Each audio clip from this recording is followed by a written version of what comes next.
قبیلہ قریش کا سردار اعلیٰ ابو سفیان، جو کسی وقت للکار کر بات کیا کرتا تھا اور مسلمانوں کے گروہ کو محمد کا گروہ کہہ کر انہیں پلے ہی نہیں باندھتا تھا، اب بجھ کر رہ گیا تھا۔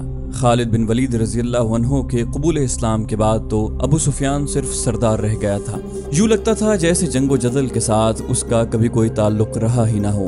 عثمان بن طلحہ اور عمر بن العاص رضی اللہ عنہ جیسے ماہر جنگجو بھی اس کا ساتھ چھوڑ گئے تھے۔ اس کے پاس ابھی اکرمہ اور صفوان جیسے سالار موجود تھے، لیکن ابو سفیان صاف طور پر محسوس کرنے لگا تھا کہ اس کی یعنی قریش کی جنگی طاقت بہت کمزور ہو گئی ہے۔ تم بزدل ہو گئے ہو ابو سفیان۔ اس کی بیوی ہند نے ایک روز اس سے کہا، تم مدینہ والوں کو مہلت اور موقع دے رہے ہو کہ وہ لشکر اکٹھا کرتے چلے جائیں اور ایک روز آ کر مکے کی اینٹ سے اینٹ بجا دیں۔ ابو سفیان نے مایوسی کے عالم میں کہا، میرے ساتھ رہ ہی کون گیا ہے؟ مجھے اس شخص کی بیوی کہلاتے شرم آتی ہے جو اپنے خاندان اور اپنے قبیلے کے مقتولین کے خون کا انتقام لینے سے ڈرتا ہے۔ ہند نے کہا، میں قتل ہو سکتا ہوں، میں بزدل نہیں، ڈرپوک بھی نہیں، لیکن میں اپنے وعدے سے نہیں پھر سکتا۔ کیا تم بھول گئی ہو کہ حدیبیہ میں محمد صلی اللہ علیہ وآلہ وسلم کے ساتھ میرا کیا معاہدہ ہوا تھا؟ اہل قریش اور مسلمان 10 سال تک آپس میں نہیں لڑیں گے۔ اگر میں معاہدہ توڑ دوں اور میدان جنگ میں مسلمان ہم پر غالب آ جائیں تو تم مت لڑو۔ ہند نے کہا، قریش نہیں لڑیں گے، ہم کسی اور قبیلے کو مسلمانوں کے خلاف لڑا سکتے ہیں۔ ہمارا مقصد مسلمانوں کی تباہی ہے، ہم مسلمانوں کے خلاف لڑنے والوں کو درپردہ مدد دے سکتے ہیں۔ قریش کے سوا کون ہے جو مسلمانوں کے خلاف لڑنے کی جرت کرے گا؟ ابو سفیان نے کہا، موتا میں ہرقل اور غسان کے 1 لاکھ کے لشکر نے مسلمانوں کا کیا بگاڑ لیا تھا؟ کیا تم نے سنا نہیں تھا کہ 1 لاکھ کے مقابلے میں مسلمانوں کی تعداد صرف 3000 تھی؟ میں اپنے قبیلے کے کسی آدمی کو مسلمانوں کے خلاف لڑنے والے کسی قبیلے کی مدد کے لیے جانے کی اجازت نہیں دوں گا۔ ہند نے غضبناک لہجے میں کہا، مت بھولو ابو سفیان، میں وہ عورت ہوں جس نے احد کی لڑائی میں حمزہ کا پیٹ چاک کر کے اس کا کلیجہ نکالا اور اسے چبایا تھا۔ تم میرے خون کو کس طرح ٹھنڈا کر سکتے ہو؟ تم نے حمزہ کا نہیں، اس کی لاش کا پیٹ چاک کیا تھا۔ ابو سفیان نے ہونٹوں پر طنزیہ مسکراہٹ لا کر کہا، مسلمان لاش نہیں اور وہ جو کچھ بھی ہیں، خدا کی قسم میں معاہدہ نہیں توڑوں گا۔ معاہدہ تو میں بھی نہیں توڑوں گی، ہند نے کہا، لیکن مسلمانوں سے انتقام ضرور لوں گی اور یہ انتقام بھیانک ہوگا۔ قبیلہ قریش میں غیرت والے جنگجو موجود ہیں، آخر تم کرنا کیا چاہتی ہو؟ ابو سفیان نے پوچھا۔ تمہیں جلدی پتہ چل جائے گا، ہند نے جواب دیا۔ مکہ کے گرد و نواح میں خزاعہ اور بنو بکر 2 قبیلے آباد تھے، ان کی آپس میں بڑی پرانی عداوت تھی۔ حدیبیہ میں جب مسلمانوں اور قریش میں صلح ہو گئی اور 10 سال تک عدم جارحیت کا معاہدہ ہو گیا تو یہ دونوں قبیلے اس طرح اس معاہدے کے فریق بن گئے کہ قبیلہ خزاعہ نے مسلمانوں کا اور قبیلہ بنو بکر نے قریش کا اتحادی بننے کا اعلان کر دیا۔ معاہدہ جو تاریخ میں صلح حدیبیہ کے نام سے مشہور ہوا، خزاعہ اور بنو بکر کے لیے یوں فائدہ مند ثابت ہوا کہ دونوں قبیلوں کے آئے دن کی لڑائیاں بند ہو گئیں۔ اچانک یوں ہوا کہ بنو بکر نے ایک رات خزاعہ کے ایک بستی پر حملہ کر دیا۔ یہ کوئی بھی نہ جان سکا کہ بنو بکر نے معاہدہ کیوں توڑ دیا تھا۔ ایک روایت ہے کہ اس کے پیچھے ہند کا ہاتھ تھا۔ خزاعہ چونکہ مسلمانوں کے اتحادی تھے، اس لیے ہند نے اس توقع پر خزاعہ پر بنو بکر سے حملہ کروایا تھا کہ خزاعہ مسلمانوں سے مدد مانگیں گے اور مسلمان ان کی مدد کو ضرور آئیں گے، اور وہ جب بنو بکر پر حملہ کریں گے تو قریش مسلمانوں پر حملہ کر دیں گے۔ ایک روایت یہ ہے کہ یہ غسانی عیسائیوں اور یہودیوں کی سازش تھی۔ انہوں نے سوچا تھا کہ قریش اور مسلمانوں کے اتحادیوں کو آپس میں لڑا دیا جائے تو قریش اور مسلمانوں کے درمیان لڑائی ہو جائے گی۔ بنو بکر خزاعہ کے مقابلے میں طاقتور قبیلہ تھا۔ غسانیوں اور یہودیوں نے بنو بکر کی ایک لڑکی اغوا کر کے قبیلہ خزاعہ کی ایک بستی میں پہنچا دی اور بنو بکر کے سرداروں سے کہا کہ خزاعہ نے ان کی لڑکی کو اغوا کر کے لے آئے ہیں۔ بنو بکر نے جاسوسی کی اور پتہ چلا کہ ان کی لڑکی واقعی خزاعہ کی ایک بستی میں ہے۔ ہند نے اپنے خاوند ابو سفیان کو بتائے بغیر قریش کے کچھ آدمی بنو بکر کو دے دیے۔ ان میں قریش کے مشہور سالار اکرمہ اور صفوان بھی تھے۔ چونکہ حملہ رات کو کیا گیا تھا اس لیے خزاعہ کے 20 آدمی مارے گئے۔ یہ راز ہر کسی کو معلوم ہو گیا کہ بنو بکر کے حملے میں قریش کے آدمی مدد کے لیے گئے تھے۔ خزاعہ کا سردار اپنے ساتھ 2-3 آدمی لے کر مدینے چلا گیا۔ خزاعہ غیر مسلم قبیلہ تھا۔ اس کے یہ آدمی حضور اکرم صلی اللہ علیہ وآلہ وسلم کے پاس پہنچے اور آپ کو بتایا کہ بنو بکر نے قریش کی پشت پناہی سے حملہ کیا اور قریش کے کچھ جنگجو بھی اس حملے میں شریک تھے۔ خزاعہ کے ایلچی نے حضور صلی اللہ علیہ وآلہ وسلم کو بتایا کہ اکرمہ اور صفوان بھی اس حملے میں شامل تھے۔ رسول اکرم صلی اللہ علیہ وآلہ وسلم غصے میں آ گئے یہ معاہدے کی خلاف ورزی تھی۔ آپ صلی اللہ علیہ وآلہ وسلم نے مجاہدین کو تیاری کا حکم دے دیا۔ مورخ لکھتے ہیں کہ رسول اللہ صلی اللہ علیہ وآلہ وسلم کا رد عمل بڑا ہی شدید تھا۔ اگر معاملہ صرف بنو بکر اور خزاء کی آپس میں لڑائی کا ہوتا تو حضور شاید کچھ اور فیصلہ کرتے، لیکن بنو بکر کے حملے میں قریش کے نامی گرامی سالار اکرمہ اور صفوان بھی شامل تھے۔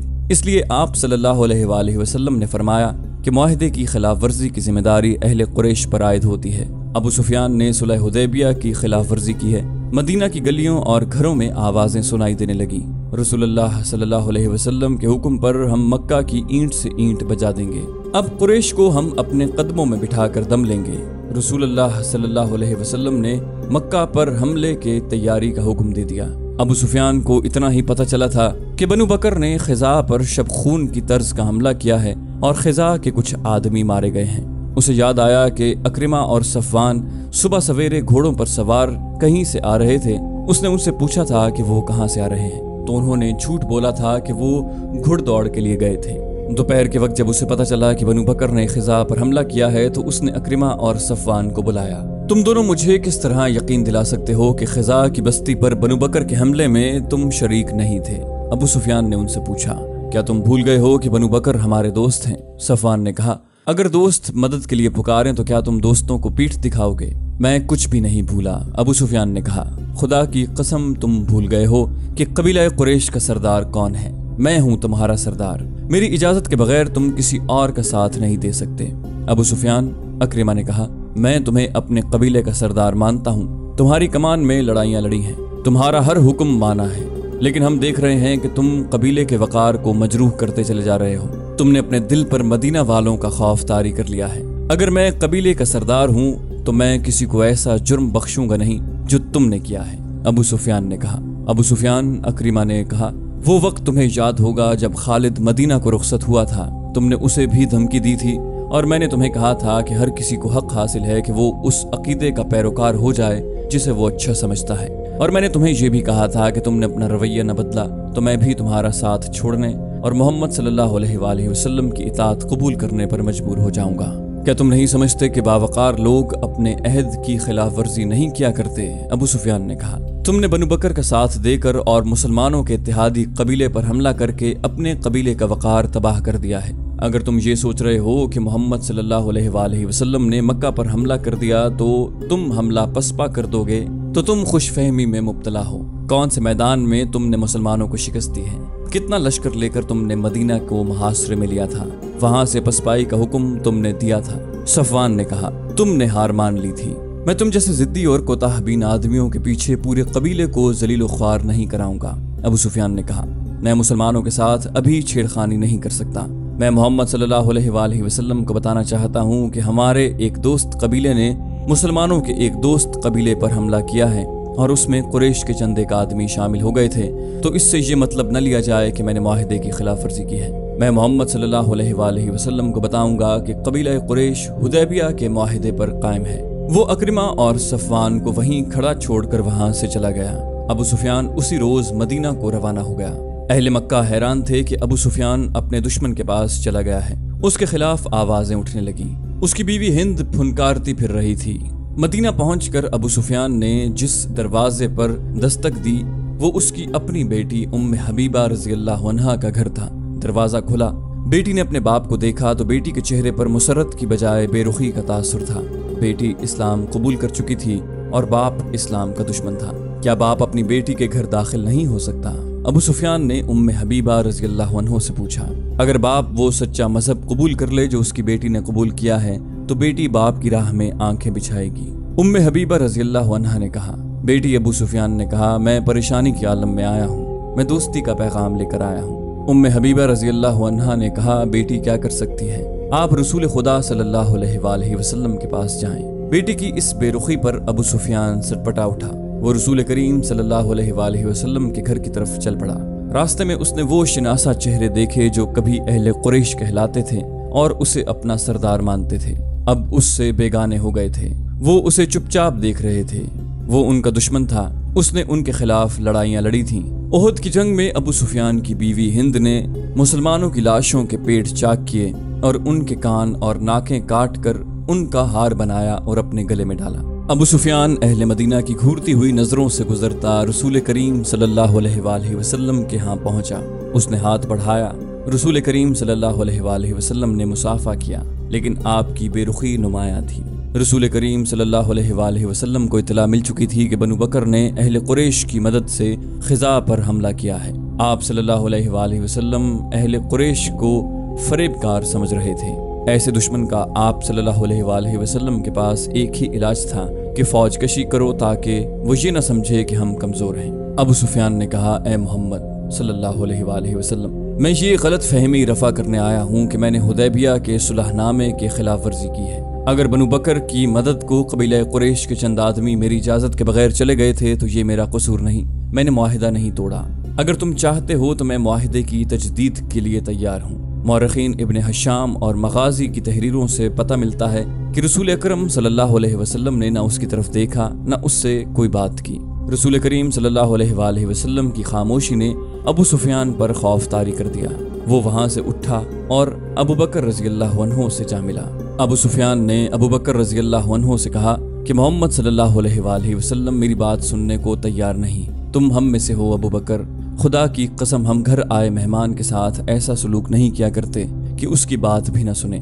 میں دوستی کا پیغام لے کر آیا ہوں۔ اگر محمد صلی اللہ علیہ وآلہ وسلم نے جو اللہ کے رسول ہیں تمہاری بات نہیں سنی تو ہم تمہاری کسی بات کا جواب نہیں دے سکتے۔